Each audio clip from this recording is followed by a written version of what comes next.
Localocratie. Et si on parlait de démocratie locale ?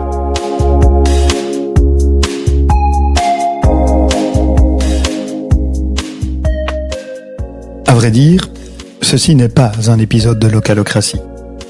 Mais il me semblait important pour les auditoristes que cela intéresse de dire d'où je parle, de clarifier mon intention en créant ce podcast. Je vais donc essayer d'être clair. Je m'appelle Xavier Marichal, j'ai 52 ans et même si c'est un peu bateau, je crois que j'ai toujours, déjà adolescent, rêvé d'un monde meilleur et souhaité y contribuer d'une manière ou d'une autre. Comme de nombreuses autres personnes, je pense. Et comme elle, j'ai pendant des années privilégié l'implication citoyenne, les mouvements associatifs.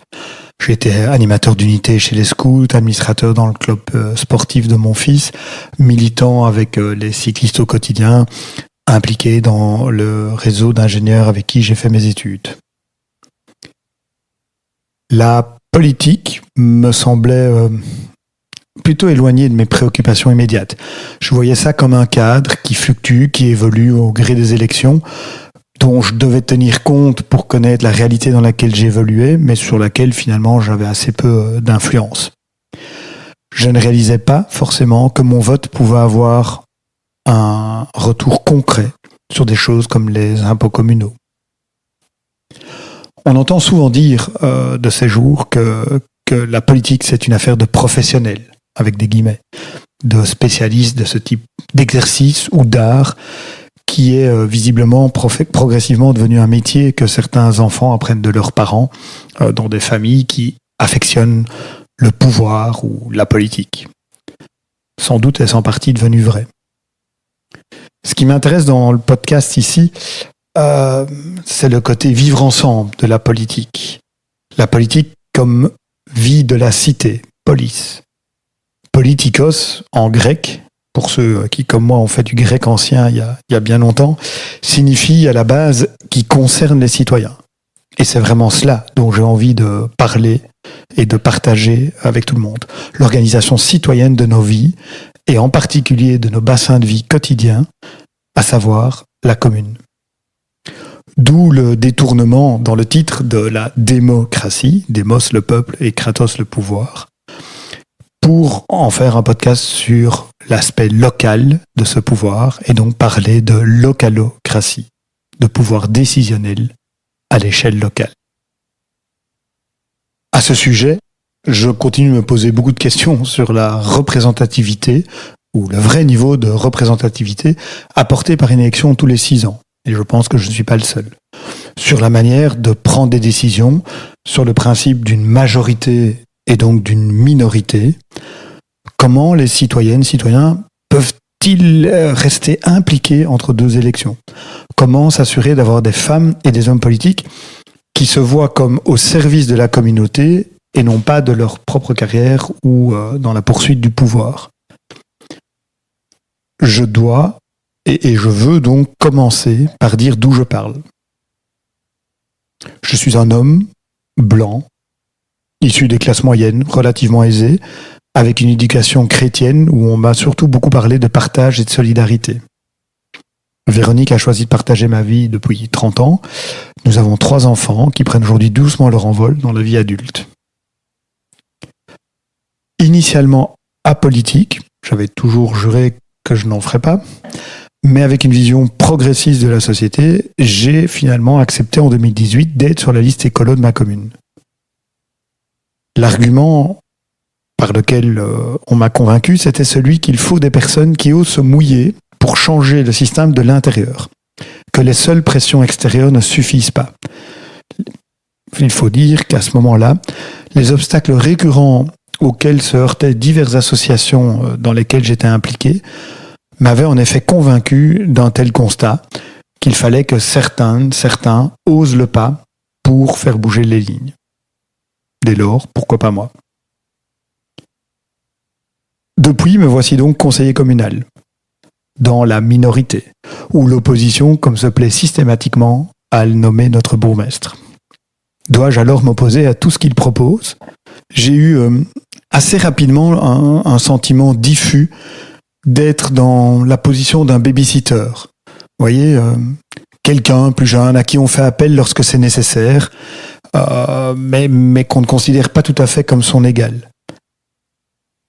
Quand c'était pour confirmer des décisions déjà prises par le collège communal ou corriger des erreurs factuelles dans les dossiers pour montrer que tout va bien et qu'on tient compte de tous les petits détails, tout paraissait bien.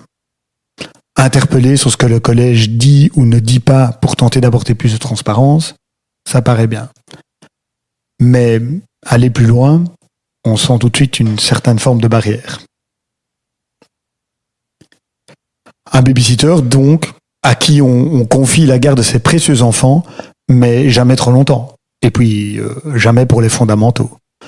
Dont on écoute la vie avec un petit air de « intéressant », mais vous savez, nous, l'adulte, les parents, on sait bien tout cela. Et qui, d'ailleurs, n'ayant pas besoin de cette fonction pour vivre, se pose pas mal de questions. Et c'est clair que le montant d'un jeton de présence tient aussi de la rémunération d'un babysitter. 102 € bruts, dont il ne reste en net qu'une quarantaine d'euros après la rétrocession aux impôts et à écolo, pour 10 à 25 heures de travail, selon les conseils. Ce n'est clairement pas cela la motivation pour exercer ce rôle. Pendant les 2 premières années, j'ai systématiquement pris des notes sur l'aspect démocratique des conseils auxquels je participais, sur la manière dont le conseil était organisé, jusqu'aux petites phrases échangées par les uns ou les autres. Après une pause, parce que ce n'était pas si simple que ça à faire systématiquement, j'ai pris le temps de la relecture de ces notes et je me suis rendu compte qu'il y avait surtout là-dedans beaucoup d'acrimonie de ma part. Une espèce de lente dérive dans un combat de position. Je m'enfermais dans cette vision de l'opposition. Cela s'éloignait surtout de mon idéal démocratique et de l'envie de poser un regard qui pousse vers un mieux, qui améliore la démocratie, ma commune, ou l'un ou l'autre projet de manière plus modeste. Entre-temps, je me suis de plus en plus impliqué dans une coopérative près de chez moi où on était en famille déjà actifs auparavant. Ou un groupe de personnes qui mêlent des bénévoles, des salariés, des coopérateurs, coopératrices, tentent l'autogestion et l'intelligence collective. De manière un peu plus formelle, cela s'appelle sociocratie ou gouvernance partagée. Mais ce que je trouve flagrant, c'est que ça résulte quasi simultanément en plus d'épanouissement pour chacune des personnes qui y participent et quasi systématiquement aussi en de bien meilleures décisions.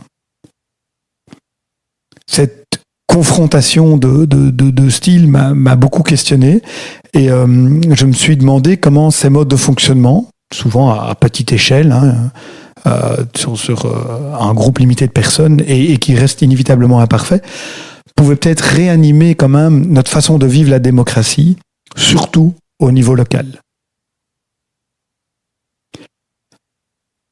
Mais je n'ai pas toutes les réponses.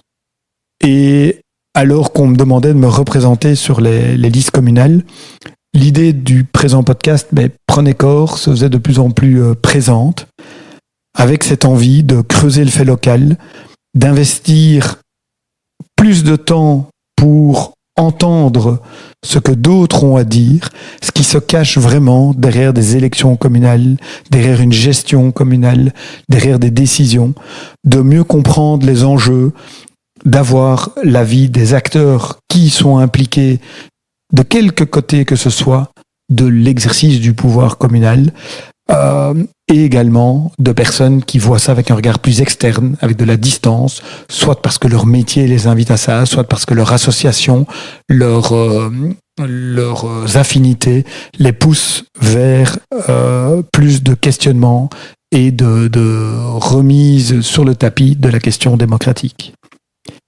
Sans m'en mêler, sans juger. L'idée, c'est de poser des questions, d'écouter les réponses et d'apprendre. Et ce faisant, de partager les apprentissages avec un maximum de personnes, grâce au podcast, pour, qui sait, mais c'est mon humble espoir, faire grandir l'intérêt des uns et des autres pour leur vie politique locale. Bonne écoute si tout cela vous dit.